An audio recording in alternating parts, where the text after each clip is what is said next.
guys, Caleb here, back again with more Red Knot, and we have, courtesy of Penguin Books, The Secrets of Blood and Bone by Rebecca Alexander, who feels it's necessary to tell us that this is a novel, in case you missed it.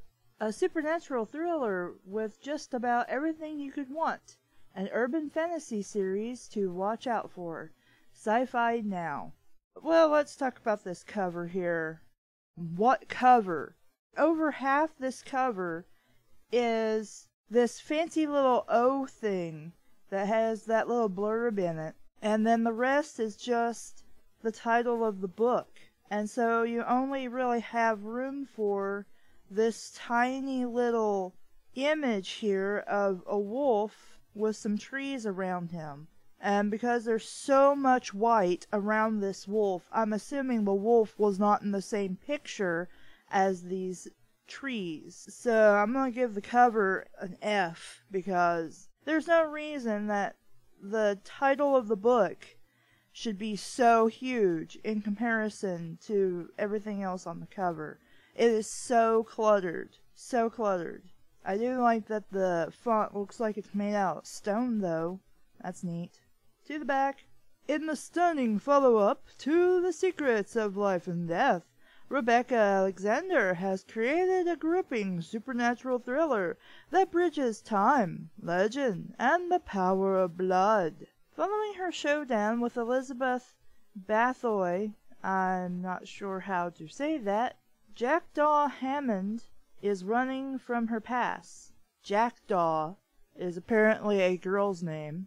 Hiding from her future and hoping to contain her newfound thirst for blood. Okay, so she's a vampire, apparently. Buying an overgrown home in the middle of nowhere seems like the perfect way to escape, at least until she finds herself in the sights of a murderous family with a terrible secret and a penchant for dark magic. Meanwhile, her old ally, Felix, oh my goodness, this name. Guihard? Guiehard, has gone to New Orleans to conduct his own investigation into the nature of blood magic, but is soon sucked into the intrigues of the city's occult underworld. Okay, let's just say I've never really seen the word written enough to know that if it has a natural S on it that you just don't say, or if we're trying to talk about multiple mysteries, but I think you would be good enough just to say intrigue, but I'm not sure. But Jack will need Felix more than she knows, for the battle for her soul is set to begin. Need a different word than for twice. Perhaps as the battle for her soul is set to begin, or about to begin. Her only salvation may lie with the secrets of the 16th century master occultist Edward Kelly, and a dangerous mission he undertook in Venice to comfort the Inquisition. To confront the Inquisition, the darkest deeds of his own past, and the fearsome power of Elizabeth Bathory. I don't know how to say her last name. Praise for Rebecca Alexander's The Secrets of Life and Death. A fine addition to the urban fantasy genre. Marks Alexander as an author to watch. The Independence on Sunday. That's just the same reiteration that they had on the front of the cover. Pick a different quote. A gripping page-turner, successfully bleeding history and fiction with magic and sorcery. Historical Novel Society. Then we just get more about the author for some reason on the back of the cover. Rebecca Alexander is the author of The Secrets of Life and Death. As we keep reiterating in case you missed it, she wrote another book. You should read that one too before you read this one. She has worked in psychology and education and has an MA in creative writing.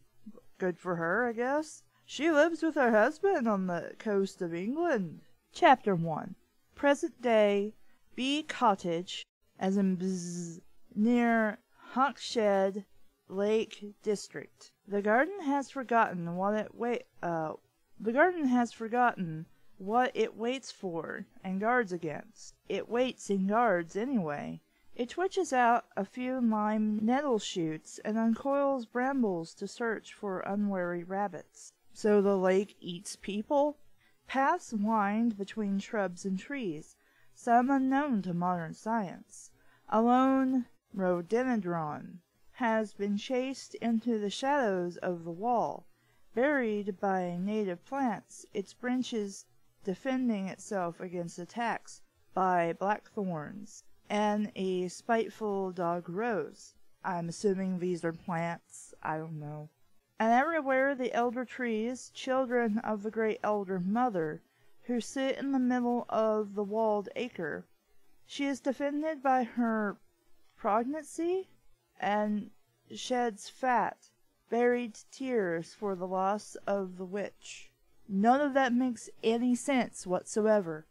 So we have a lake that eats people, I think, and that is alive and can attack things and protect itself. And then something about a witch who died, I guess? Not very clear. The stench of charred flesh hung over the cottage. Jackdaw Hammond had forced the door, swollen with damp, to enter Ellen's house. Oh, so we are talking about the witch's house. She couldn't walk much farther than the bottom of the stairs, because there were piles of rubbish stacked almost to the ceiling. This is the worst house in the world, 14-year-old. Sadie took 2 steps into the hall and stopped. We can't live here. Barricades of newspapers were still damp from the soaking by the fire brigade. Some mounds leaned against the wall, others had toppled over. The hall had 1 door straight ahead and one on each side, with stairs barely passable up the middle, rubbish heaped onto each tread. Jack pushed on the left-hand door, but could hardly get it open halfway. Peering in, she realized it was tightly packed with boxes, packing cases, and more papers. It stinks. Sadie seemed reluctant to risk her new trainers on the slimy floor. She covered her mouth while she gagged. We can't live here. It's horrible. Jack almost agreed with her as her nose gradually distinguished the stench of putrefying flesh from scorched wood, charred meat, and moldy rubbish. Pick a different word than rubbish. She pushed against the right-hand door, which swung open easily. It was a well-proportioned room, light gleamed in slivers across bare walls, sneaking in between the boards over the windows. It had high ceilings, a square bay in the front, and was empty of furniture. The walls were barely smoke-damaged below, about a metre high where the blackening really started, building up to a dense sooty layer across the top of the room. It hung in greasy droplets from the ceiling, and even Jack was nauseated at the reek of seared flesh. What flesh? What are you talking about? I haven't read so far that people have been killed here by a fire, so I don't know what you mean by flesh. An oval on the floor had burned down into the boards, breaching a couple of joists in the middle. A scream from Sadie made her dart back into the hall. There are rats in here! The girl pointed at the other door, open a few inches. She wrapped her arms around herself and shuddered. I'm going to sit in the car, and I am not living here. I know this book is British, but I'm not going to read British. Because I don't say mum, I say mom. Because I am American. My mom would go mad if she knew what this place is like. She stalked toward the front door. It will be better once it's cleaned up. Jack looked around the hall, seeing the old electrical fittings and cracks in the plaster, their bare wooden laths visible in places. You won't recognize it once it's been... She realized Sadie had already gone, and added, bulldozed. So you're going to tear it down and build a house there? Well, then why go into the shitty place anyway? Just wait until I mow it over and build your new house. Under her breath, she tucked her hair her fair hair into her collar in case it touched anything. "You're gonna wash it later, and if you're that worried about it, put it up in a ponytail or something. I mean, surely you have hair clips." Trying to stop her coat from brushing the rubbish. "Then take it off." She squeezed down the passageway and pushed at the door at the back of the hall. It was swollen shut, and Jack pushed harder until it creaked, then gave way. The room was different in style, with 2 deep-set windows glazed with small panes of cracked glass, and a door barely 6 feet high. The ceiling was only a few inches higher. One side wall was mostly taken up with a wide fireplace, with a pile of rusty pans sitting on what looked like a Victorian range. What the fuck is that? Is that a dresser? A bureau? I don't know what that is. Under the window ran a work surface, swollen open with the damp, the layers peeling back like a wet paperback. In the middle of it sat a ceramic sink, a white deposit of limescale sitting under a dripping tap. Beside the central door an old enamel electric cooker squatted, because they can squat in places, covered with open tins, some topped with mold or half filled with greasy water. Ew. Standing back, she could see the reason for the lack of light. Plastered against each surviving pane were wet leaves. Broken glass had allowed the ingress of ivy branches, which had spread across the walls, almost reaching the inner doorframe. Brambles thicker than her thumb carpeted the tile floor, squeezing under the old door as if searching for something. Mushrooms sprouted along the damp edge of the window frame, and seeds were germinating on the thresholds to the garden. Jack stepped over the brambles, avoiding piles of rubbish. Pick a different fucking word! I'm getting sick of reading rubbish. Like, you can say junk. You could even... I don't think this is solely an Americanism, but you can say trash. You can say garbage. You can say something other than rubbish. Jack stepped over the brambles, avoiding piles of rubbish, and found bolts on the door at top and bottom. They were rusted, almost solid, and she hit them with one of the heavy pots from the range, whatever the fucking range is. In a shower of rust, she managed to get the bolts moving, working them up and down before trying to drag them back. The top one wasn't too bad, but she was sweating by the time she forced the bottom one. The door sprang inward as soon as it was released, and opening it farther, she realized why.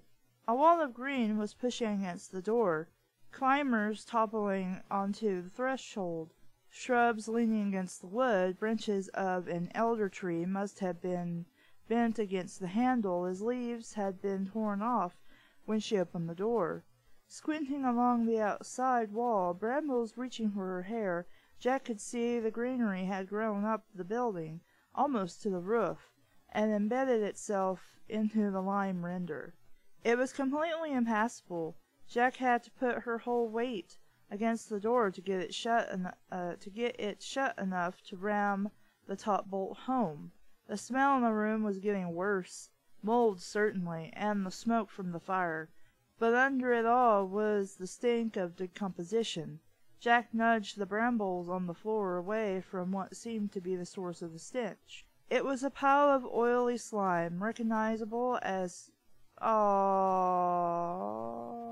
sad face. Recognizable as previously a cat from the finest of the brown and black hair. A white skull was emerging from the mass of maggots and slick of fur. The canines stretched apart in a defiant last snarl. In the middle of the forehead was a round cavity, which looked exactly like a bullet hole. I'm really sad now. Anything with cats immediately upsets me. Walnut Grove, the bed and breakfast, had been organized by Maggie, Jack's foster mother. The twin-bedded room had stripped floorboards and a large shower room. I guess they mean bathroom? The landlord looked curiously at Sadie's white skin and lips and offered the teenager a hot chocolate to warm her up. Jack had been looking after Sadie for a few months now, and was always surprised at how friendly and open she was with strangers. Not today, though. She folded herself onto one of the beds, and even let Jack undo her trainers. When the landlady brought up the chocolate and a mug of tea for Jack, she looked at the collapsed teenager with concern. Is she all right? She's been ill. She's in remission now, but she's very tired, and we had a 7-hour drive up. Okay, so apparently this Sadie person has leukemia, I guess. And you're going to do up B Cottage. Now there's a job. Old Ellen went a bit senile at the end. It's a mess. Such a tragic way to go, though.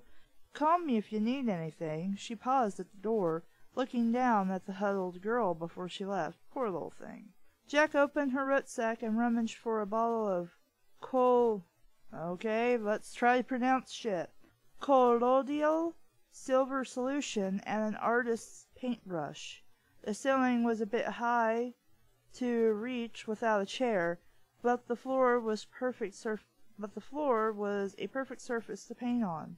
Jack started by pulling the beds away from the wall and drew a complete circle enclosing both. She put a compass down to determine north and began drawing the symbols in almost invisible ink. Jason, down! Get down, Jason! Making all of this harder than it really needs to be. By the time she had finished the second circle within the first, Sadie was stirring, a little color in her lips. She sat up and reached for the hot chocolate, wrapping the quilt over her legs. Thank God for the circles, that's better. What is that stuff, invisible ink? Felix suggested it, Jack said. The professor had theorized that, as well as being more discreet, silver would be more efficient than ink at creating the 16th century magic circles that helped borrowed timers survive. The sorcery that had caught both Jack and Sadie and suspended them on the edge of death relied on 66 sigils, inscribed in protective circles. Jack had them tattooed on her skin. Sadie's were drawn every few days.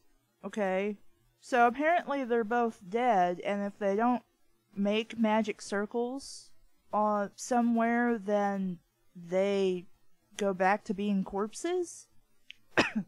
I didn't think the landlady would be keen on permanent markers all over her nice floorboards. Sadie sipped the chocolate, sighing. I was getting so cold. Jack lifted her bag onto the bed. You're able to survive out of the circle better than I did at first. Here, put a jumper on, which is a sweater in case you didn't know. Sadie put her drink down and buried herself in a knitted jacket. Talking about Felix. We aren't. Jack unloaded the contents of her bag into several drawers. That's all over. Sadie cupped the warm drink again, catching Jack's gaze for a second. She sipped the froth off the top. I was expecting an "of" there for some reason. They have a telly here.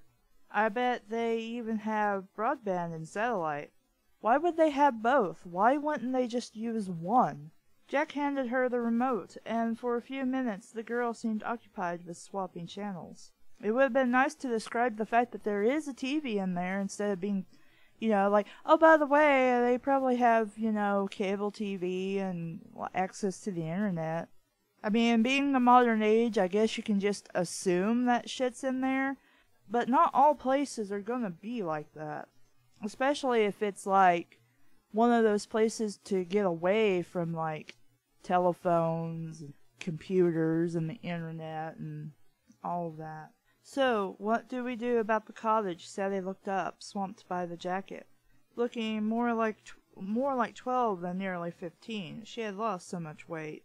Maggie's the new owner legally, and she's made me her agent. Ellen was her mother's younger sister. I think I have to organize getting the place cleaned up and habitable so we can decide whether to sell it or live in it. We're booked in here for a week, but it may take a lot longer. She started sorting through Sadie's clothes from another bag. We don't have to do all the work ourselves. We can get people in to help. I know that. Sadie turned the television off. I was just wondering how Ellen died. I mean, Was she dead when the house caught fire? I don't know. I think so. Jack said. Jack sat on the other bed and looked at the girl. We have a lot to do at the college, but we'll have time to do other things as well. I know it was too dangerous to let you out in Devon in case someone recognized you, but you should be okay here. I thought we'd get you to a hairdresser. All the pictures in the press have you with black hair, and you look different now it's growing out. Maybe get some new clothes. The girl had added a note of pleading. It's my birthday in a few weeks. I know, your mom told me. Jack kicked off her boots and stretched back on the pillows. We have to get the house habitable, wow, I cannot say that word, habitable, because she's coming up to visit in the summer. Angie's been telling friends she's going on retreat to grieve for you. Only I'm not actually dead. Sadie dragged a music player from her rucksack. Well, I won't be if you pass me some of that herbal stuff. Jack passed over a bottle of the Jack passed over a bottle of the deconcoction they both used to maintain their energy. I'll go back tomorrow and start clearing the worst of the debris from the kitchen. The smell, by the way, was from a dead cat. That's horrible. Sadie screwed up her face as she measured out a few tablespoons into a glass and swigged it back. I thought it was, Ellen's body. Jack wondered how frank she could be with Sadie, but the girl was bright and, so far, had survived the nightmare of being haunted by a sadistic predator. Not to mention two brushes with death. Well, that was probably part of it. Jack looked at Sadie, whose eyes promptly narrowed. The smell of burning, anyway. What's bothering you? Sadie put her head on one side, staring at Jack through long lashes. She was a pretty girl, with a heart-shaped face and vivid blue eyes. She was very thin after months of illness. The cat, I thought, it had a hole in its head, perfectly round. Sadie stared into the dredge of the drink. Like a bullet hole? Who would shoot a cat? I don't know. Maggie said Ellen used to do what I do. Supply things for magic. But in recent years she only had one customer. So wait, you're saying that this Ellen chick killed the cat so she could make magic and shit? Fuck this person. Fuck her. A lot. Sadie put the glass down and picked up the remote again. Well, we need to find out if Ellen was shot before she was incinerated, then, or burned alive. Sadie shuddered. Jack nodded. I thought I would go to the inquest next month. She was old, I'm sure she died before the fire. She didn't sound convincing, even in her own ears. Well, maybe because it's England it's different, but the saying I would use would be even to her own ears. Before Sadie switched the television back on, she paused, bit her lip, and looked toward Jack. The expression on her face was troubled, as if she weren't sure how Jack would react. The garden's overgrown, the girl said, 10 feet high overgrown. Completely. It's worse at the back, right up to the roof in places. It's even growing into the house. Sadie studied the back of her hand. The skin on her fingers was loose and dry. I thought you were going to laugh at me. Try me. I thought the garden was sort of whispering. I can't explain it. Not words, just... She looked toward the window and scowled. I know it sounds mad, but it seemed like it was watching us. Before Jack said anything, she remembered the feeling of the garden pressing against the door. I felt a bit the same. The presence wasn't oppressive, just enormous, as if she were being scrutinized by an elephant or a whale. I think we ought to be careful, that's all. Sadie switched the television on, and Jack retrieved the bottle of herbal medicine for herself. Sadie's energy recharged inside the circles. She slept well and bounced out of bed the next day, ready to go back to the house. I thought you hated the cottage, grumbled Jack, who was slow to wake up these days. Such a grump. Sadie dressed in pale blue pajamas decorated with penguins. Because she was sleeping naked? Beat her into the bathroom. Oh, Sadie dressed... Okay, I misread that. Sadie, dressed in pale blue pajamas decorated with penguins, beat her into the bathroom. Because dead people still have to use the bathroom, I guess. You said we could go shopping after we've made lists in the house. Jack laid her head back on the pillow and looked at the ceiling. The top circle of sigils was almost invisible, painted by Jack standing on a wobbly chair. Her body, which she had ignored for most of her 31 years, ached. Her breasts were uncomfortable, and when she felt them, they seemed bigger. Okay. She ran her hands over her hips, feeling the slight padding that had developed over the last few months with the resurgence of her appetite. She was losing her childish figure. So what you're saying is you're becoming fat because you're in your 30s. Sadie was showering, the splashing sound drifting into the room as Jack closed her eyes. Jack! She woke to see Sadie frowning at her. Her head nudged to one side. You're going to miss breakfast, and you look funny. Jack pushed herself up to sitting. Funny how? I don't know, different. Looking in the mirror in the bathroom, Jack could only see sleep-creased skin and bleary eyes. Sadness washed through her, bringing the sting of tears. She was missing Felix. Well, that's a sudden, quick change of conversation. She's missing Felix, his warm presence around the house, the way he always smiled when she met his gaze. Evenings at his house had followed the same pattern. Sadie playing computer games or backgammon with Felix, winning mythical thousands, laughing and teasing him, while Jack dug through her research. She remembered Felix cooking, taking every pinch of salt or sprig of herbs seriously. The unspoken relationship had buzzed softly between them. Tears ran down her cheeks, and she started to cry, soft sobs. She ran the tap, as she drowned in something like grief. Something, but that is totally not what it was, because he was actually an asshole to her, and she's coming to terms with the physical abuse. When she came out, she was sure Sadie had heard her, because the teenager didn't pester her, just led the way down to breakfast. The dining room was old-fashioned, but the food was excellent. Jack helped herself to more toast, after porridge and bacon and eggs. Sadie nibbled a little toast, having eaten most of her porridge. Sadie waved her hand down her own frame. I've lost loads, and you're getting fatter, she half smiled. It suits you, but you need some new clothes. Borrowed timers are always skinny, Jack thought back to the moment when she had augmented her life-preserving magic with a mouthful of fresh blood. It had infused her with energy, enough to last 3 months. For a moment the craving for Felix's warm arm, the cut skin against her tongue, the slow pulsing of salt into her mouth, overwhelmed her. So the little kid just insulted you by saying you're getting fat, but then tries to smooth it over by saying, it looks good on you.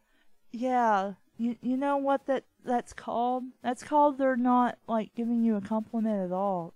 It's backhanded. It's meant to make you feel stupid. I got that a lot in school, so don't think I don't know the kind of shit this little girl's pulling. So, shopping, Sadie, at least, could keep her focus. Her eyes narrowed as she stared at Jack, but she didn't say anything. After we look at the house and get some lists written. Jack's throat was dry, and she slaked it up with a slurp of tea. Slacked it up. I don't think that would be the word really to use here. And find a good rubbish clearance firm. Use something other than rubbish. I'm going to have a counter, and I'm actually going to count how many times in chapter 1, which is, let's see, that's page 10. When does chapter 1 actually start? Okay, page 1. That's 10 pages. And I'm going to see how many times rubbish was used, and I'm going to complain even more about how you can say other things than rubbish at all times. Chapter 2. Venice. In this 28th year of her grace, the Queen Elizabeth's reign, rises out the lagoon like a fairy town. You're missing an of. rises out of the lagoon like a fairy town. But once one sets foot to it, it is revealed as the antechamber to hell in its stench, its debauchery, its treachery, and its battle with the sea, all delivered in a smiling mass. Edward Kelly, private letter to Lord Dannick, dated 15 May 1586, held in Dannick Family Archive. Was similarly held by British Library, dated 1975. I don't know anything about shit in England, so I'm gonna say that probably a real thing. So, yeah. My first view of Venice, of this marvel of man's mystery over the sea, was a line of buildings toppled by a risen dome, gilded by the sun. Why are we suddenly in first person? My boatman, who taught continuously, despite my lack of comprehension, garbled and pointed. "San Marco," he shouted, pointing at the dome, the great cathedral of St. Mark's, famous all over Europe. The buildings beside it seemed to float upon a sea of fog, all tall mansions squeezed together. The lagoon was calm, and the man turned as if onto an invisible path, then looked across at another island and turned again. He babbled something that sounded like Italian, but left me with little understanding. Shoals, I feared, on which we might ground. I clutched my bags more closely around me, and he glanced again at them, his tongue touching his lips. I lifted my head and looked away, while my fingers crawled along my belt to my dagger. I am counted a good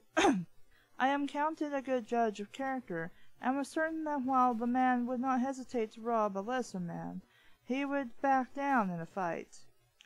As he wove patterns in the water behind us, swirls and bubbles that trailed away, we were diverted along the waterfront. My stomach, never at ease at sea, lurched in my belly. "You're not at sea, you're in Venice." The buildings, some giant complex of palaces and churches, led to a row of great houses, bright with color and extravagantly glazed. Mirroring the light back upon the water, it was a marvelous sight. My boatman, now concentrating on his work, and heaving upon the single large oar, pulled his craft about into a narrow lane. It was almost a road of water, shaded by the walls of wooden and stone houses above us. The sounds of hand carts, clogs, traders, boatmen, and horrors assaulted us. Yes, because I want to hear women in the throes of sex. He pointed ahead to an area filled with pontoons, and as port came into view, all manner of ships. I marveled at a great galleon as we slipped into its lee. I have no idea what that means, but okay. A few sailors watching from its deck, casting down scornful comments upon us. My boatman pointed his thumb at me and spat into the water. The men above laughed, but we left them behind as he brought his boat into an area of pontoons lined with vessels 3 and 4 deep. He tied up alongside one.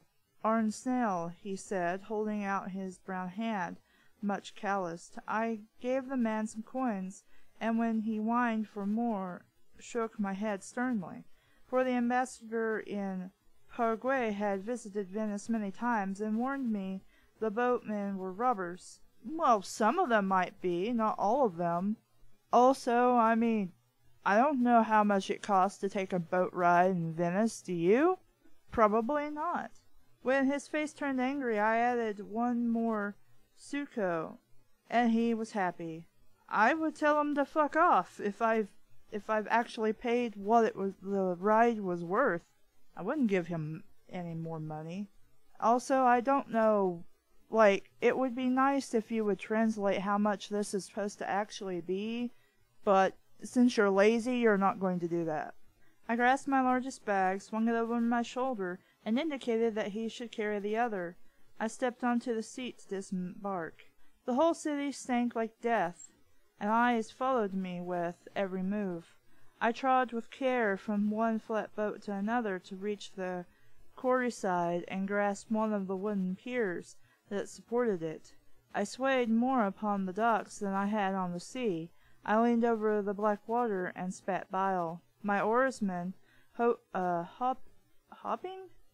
nimbly, threw my belongings toward me. I barely caught them before they spilled into the lagoon. Oh, I would have told him he can go fuck off, and I want my money back. I sat down upon a mooring block and opened my bags to check the contents. I carried my most important possessions upon my person, but any educated man knew the value of books. Lord Robert Dannock, my patron, had entrusted me with the most secret mission, and promised enough funds to complete my experiments back in the house of Paraguay. In addition, my friend Amos Ratcliffe had charged me with a mission to answer a question we had both concerned ourselves with, the very nature of our animus, our base human form, and its spiritual frailties? I don't know. The first I knew of a companion was a pair of long-toed polished boots of an oxblood color.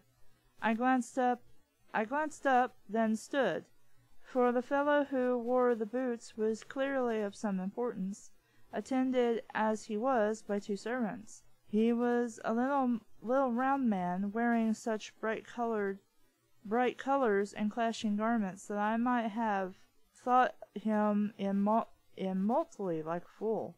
Signor, I made my best bow. My Italian was rudimentary at best, but my Venetian was worse, so I attempted a greeting in Latin. I am honored to meet you, sir. The man squinted into the sun, then looked me over in a fashion which in England would be most rude. Ah! He exclaimed in Latin. He had a high-pitched, musical voice. You are German? I stepped back, a little nervous at his waving and loud voice. At least a dozen fellows stopped working on oars or nets to watch us. Well, why would they do that? Be like, noisy asshole, going back to my business. I bowed again with a flourish of my cloak I had learned in Paraguay. Sir, my name is Edward Kelly, late from England, and I am come here on business. It's more correct to address me as Excellency, Signor Kelly. His Latin was heavily accented, his tongue stretching the vowels and rolling the R's. He smiled again, showing a row of blackened teeth. I am sent to welcome you to our city-state and learn your business. It seemed strange to be quizzed by the man, but I thought perhaps it was part of the habits of the city. No doubt this was some custom official, as he wore upon his breast a heavy gold chain and some sort of emblem. I am here on the business of Lord Dannock of England, to visit a noble of Venice, to discuss some important research, Your Excellency. One of his servants hefted my bags onto his broad back, and the other lifted a cudgel. I opened my mouth to protest, but shut it again. Trust me to keep close watch upon my baggage. And no doubt you have papers and letters of introduction, Signor. The man started walking ahead of me, a fat, bouncy fellow in his red shoes. I fumbled within my pocket where lay my purse. I do, of course, but the man was getting ahead of me, so I pushed past the servants to catch up. Your Excellency, whom do I have the honor of addressing? I? The man grinned over his shoulder at me. Why, Master Kelly, I am no one. I felt a blow upon my head, and my senses were lost as my face hit the planks of quayside. Ah, so it's just an asshole taking advantage of you. I see. Chapter 3. Present-day Bee Cottage Lake District. Apple and plum trees teased children with fruit, hanging just out of reach over the garden wall, as if tempting them to try their footing between the shamble of stones. They always fall. Once, many seasons ago, a child died when the slab of limestone on top of the wall slid after his tumbling body and crushed his skull.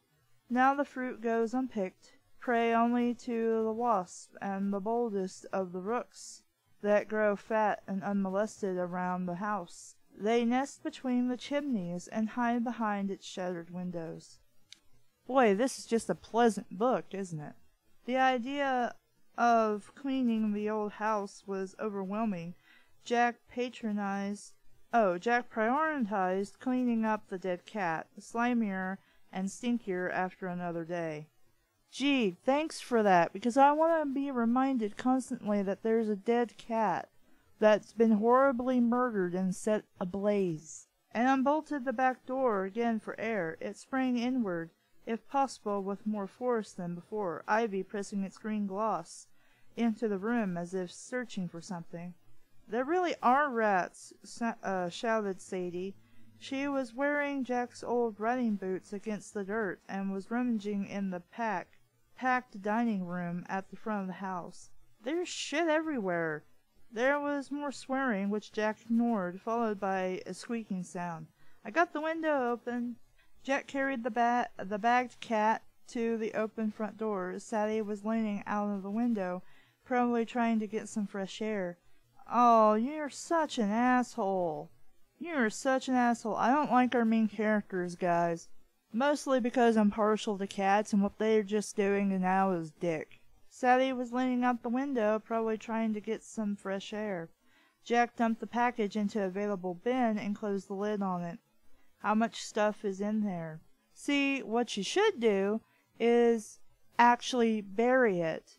I don't care if you didn't have feelings for it and it's not your cat. It suffered and you're just going to throw it away like it's trash. It's not. It was a living creature. Don't be assholes. Sadie looked back. I'm kneeling on it. It's all over the whole room. Mostly just papers, though, and a few boxes of old tins. But she disappeared, then waved a metal item out in the window. I found a sword. Jack went indoors and fought her way past the damp papers to the dining room. Sadie met her holding the rusted thing. Calling it a sword seemed fanciful until Jack made out the crossguard. Okay, it's a sword, probably some ornamental thing. The newspapers go back to the 90s, 20 years. That must be when she started to go mad. Jack smiled and leaned in to estimate the amount of clutter in the room. There were sagging cardboard boxes filled with china, glass, and empty tins. That's a whole dumpster full. Why is dumpster capitalized? Just there by the window, it's a miracle the floor is held. There's one place where the floor is rotted right through. I think that's where the rats get in. Sadie dropped the sword and brushed past her into the hall. Let's try upstairs. Jack made a note about the floor and followed Sadie up the creaking, uncarpeted steps. There were 4 rooms off the landing, all closed up, and several piles of boxes in front of 2 of them. Sadie tried the nearest door, to the room over the kitchen, but it was stuck. It took all of Jack's strength to force the door open. The room was like something from Miss Havisham's house. It looked hundreds of years old, but Jack recognized a plastic radio and an aluminum walking frame. You mean like the walkers? Like Mom had? After she had her stroke, she had to use that. Walking frame from the modern era. Yeah, I guess that is what that is. It's a walker. The beds were Victorian brass, and the room had a huge mahogany chest of drawers in one corner and a marble-topped table under the window. Everything was covered with dust and stank of mildew, but that wasn't what caught Jack's eye after a second, when it moved. It was a rook, cowering but defiant, its gray beak switching direction as it looked first from one eye, then the other. Before Jack could say anything, it launched itself at them, forcing them to duck, and flapped over their heads towards the doorway, calling loudly. "How'd it get in?" shouted Sadie over the screeching in this case. Jack pointed at the window where a corner of the glass of the bottom sash was missing. As her eyes adjusted to the low light, the rest of the window was covered with leaves, like the downstairs room. She could see the mess over every surface. She went back into the landing. The bird was now walking with its rolling gait toward the back of the house. Jack chased after it down the landing. Just when Jack thought she would have to catch it, It opened its wings and glided over her head and down the stairs. She could hear its squawks diminishing as it flew out of the open front door.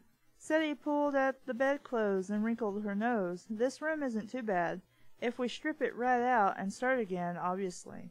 I'm going to clean up the furniture, Jack said. She ran her eyes over the piles of papers on the table.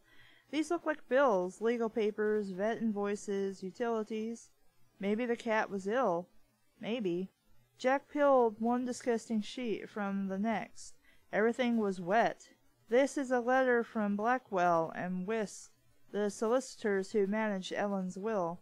They wrote to Maggie telling her she was the sole heir. She squinted at the blurred characters. Sadie had wandered off, and after some banging managed to squeak another door open. "There's a bathroom," she shouted back. The sound of running water was reassuring. "And a sink." "It's a good thing we haven't had a cold snap," Jack said.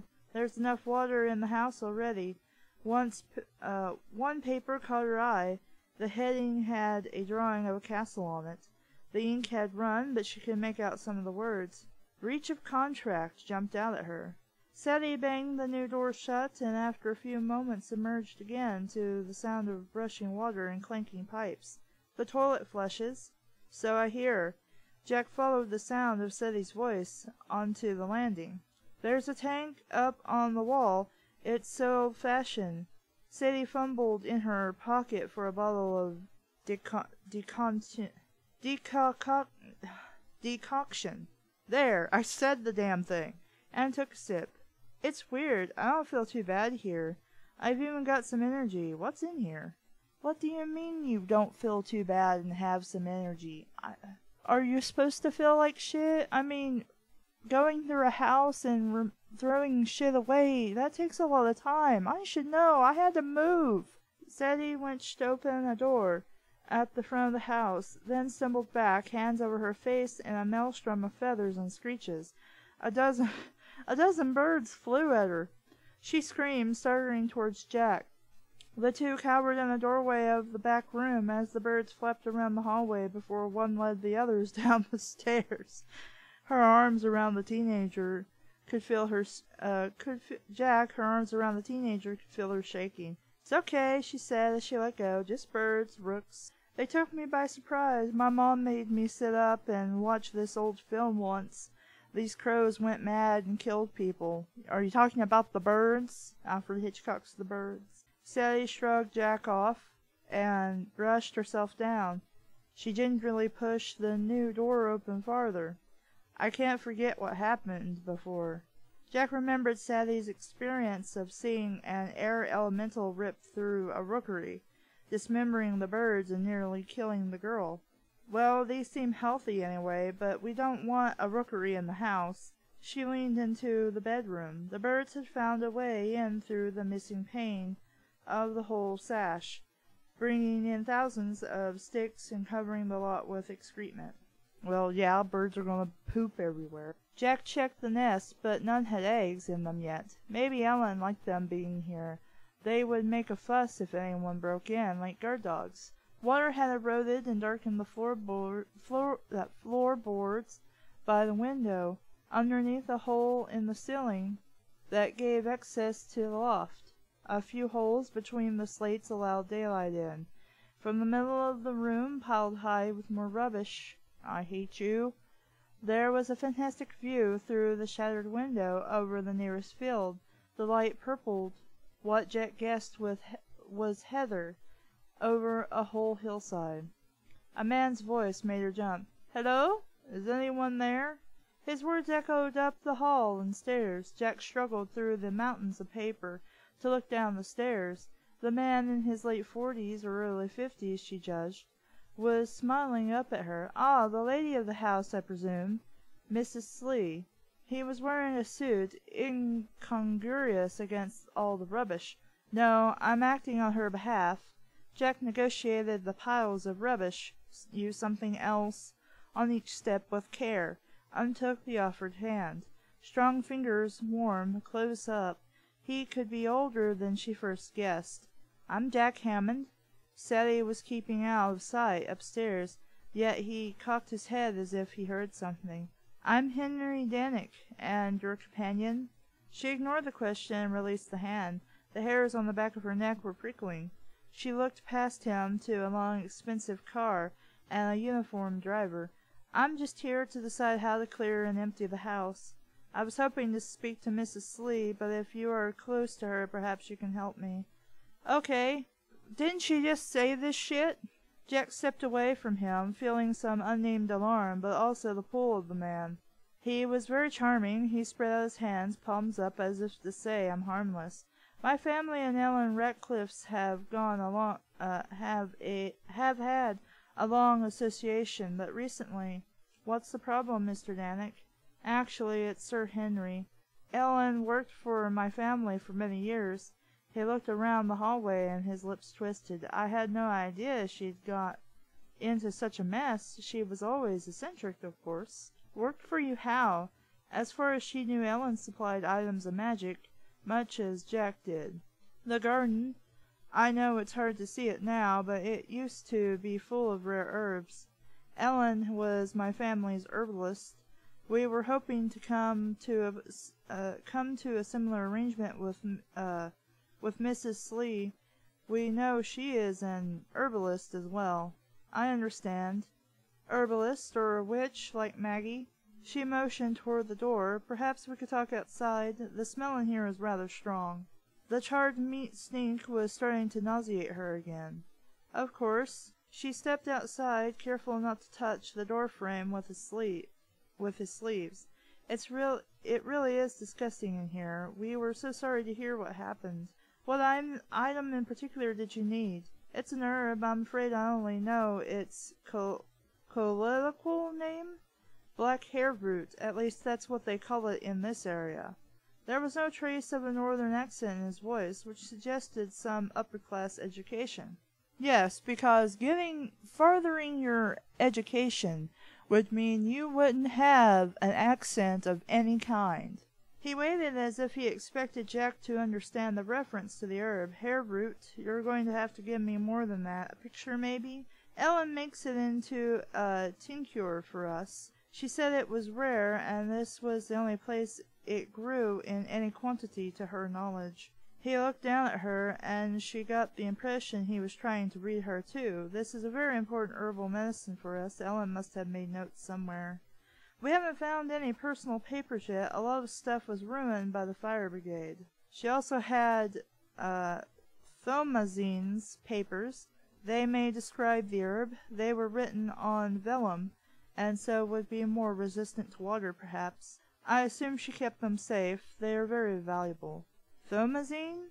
Jack could hear the shuffling of Sadie's soles at the top of the stairs. He didn't seem to notice. "Thomazine Ratcliffe was the first herbalist to my family, more than 400 years ago. Ellen inherited her papers. I'll look out for them." She stepped forward into the doorway, making him step back. He glanced up at the window again, as if he knew Sadie was up there somewhere. He felt in his pockets and brought out a card. "My number is on here. If you find the herb or Thamazine's notes, please call. The matter is urgent." She took it and the embossed card snowy white against her grubby fingers. "I'll let you know." The card had a small picture of a castle on it, the same one she had seen on the ruined legal papers. "Let me give you more of an incentive. My family would pay good money for the herb in the correct formulation. The last payment we made was for £4,000. Given the urgency, I would be prepared to give you the same for the tincture, and a further 20,000 for Thomazine's notes. You can reach me at the castle. The number is on the card." Jack was astonished. "Well, that sounds very generous. A member of my family is very ill. The need is great." He crooked a finger to the driver, who opened the black door of the shining car for him. "If you need a good builder, as I suggest you do, John Cartwright in the Hawkshed is very good. If you mention my name, he might be able to come a bit quicker." "Thank you. I don't know anyone in the area yet." "Oh, so his car is shining." I would say it's shiny, or it looks very well kept. And as we are going to be neighbors, perhaps you and your friend might like to visit the castle sometime. Knoll Castle is our family seat. Thank you, I'd like to see it. He stepped into the car, and the driver shut the door. The window slid down with the faintest of whines. I mean it. Do come and meet Calhoun. Then you'll understand the urgency. He doesn't have much time left. Well, I'm not really interested to keep reading this. A lot of this assumes you've read the previous book and would know half of the things that are going on without explaining much. Chapter 2 feels pointless, and while we've started to introduce the mystery, as well as apparently tying this into something that kind of sort of happened in history, I guess, I assume this is historical fiction because it says it's historical fiction. I'm sure that'll play a part in the book. But I think we're spending a little too much time to get to things. Like, okay, so we feel the house, like the trees and stuff, like they're watching us and paying attention to us. It would have been nice for the characters to actually feel that and monologue to themselves in their heads. There are ways to accurately describe feeling like somebody's watching you, but being confused that it seems like it's a tree or some bushes or something that may have spiritual properties or something and they're paying attention to you. I mentioned this in Unholy Magic, but regardless of how many books there are in a series, you can't assume that the person who picked up your book has read the other books in the series and knows what you're talking about. Let me try explaining this in a different way, because I'm noticing that more and more authors are doing this. Some authors seem to think that if they are vague and don't clarify things that should be common knowledge in the series, that somehow this will pique interest in the reader so that they will go and pick up the other books and read those, and then they'll go, I understand everything now. This is a lie. If you believe this, it is a lie. It does not make your book more interesting or gripping to just omit things. You have to explain. You don't have to go into as much detail in subsequent books as you do the first book, but when it pops up again in later books, you need to give something that basically equates to a brief reminder for returning readers and something that is also a cliff note basically for new readers. So that way both returning readers and new readers can be on the same page, even though there is more information in previous books that, should this book be interesting enough to new readers, they'll go and pick up your other books. It's not something you should force new readers to do, because that's just not going to happen. And pro tip, you should always act as if your book is somebody's first book. Always. Don't forget that. It calls them borrowed timers. So there's a lot of things I can assume at what that term means, but it doesn't actually mean I know what that is in relation to the characters and its world. Does that mean they're vampires? Because the back of the book would suggest that the main character is a vampire chick. Does that mean they're from the past and they're in the future a couple of days? Are they zombies? What exactly are they? What does that mean in relation to them? I get what you've explained to me so far, that apparently they need magic circles that go with stuff that's been drawn on their bodies. and that they have to drink a special herb concoction to, I guess, function along with the circle on a daily basis, perhaps. But that really doesn't tell me what they are or why they are what they are. I mean, it's not going to hurt too much to give me a paragraph or two explaining this. Again, I haven't read the first book in this series, and the author should never assume that I have. Because I am American, the way English people talk, such as omitting some words, is a little weird, but it's not entirely off-putting. Also, how they refer to some things is a little strange, because they called it what, like a shear or something, a window shear, whatever I said it was. We would call it a pane, and there's nothing wrong with that. It's just different, and I'm going to be confused by it because I am not a British person, and I don't have Hoosh Cho to explain this crap to me. So, of course, I'm like, well, is that a dresser or bureau? Something that's just standing there? I don't know what that word means in relation to items in the room, because, again, I'm not British. In such a case, I don't know how you would... The word isn't necessarily generalize your vocabulary, but maybe have like a legend or something in the back that people can look through in case they're not familiar with British terms for things. Like a barrister would be a lawyer. I'd have no clue what the fuck a barrister is had I not previously encountered that and had it explained to me that that's a lawyer. I would have thought maybe a road barrier or something is what would have came to my mind. Now, other things I am more familiar with, like calling a television a telly. Been probably familiar with that since childhood because, hey, I watch PBS and they show British things on there sometimes. And let's not forget how big of a Sherlock Holmes fan I am because I love Sherlock Holmes. But overall, the book is ungodly slow. Stuff is happening, but it's not stuff I care about. And really, it's stuff that should have been done by the end of chapter 2, and we'd move farther into the mystery in chapter 3. Honestly, I mean, chapter 2, as it stands, which was just that flashback scene, probably could have been... again, I'm sure it's important later down the line, but it's like prologues.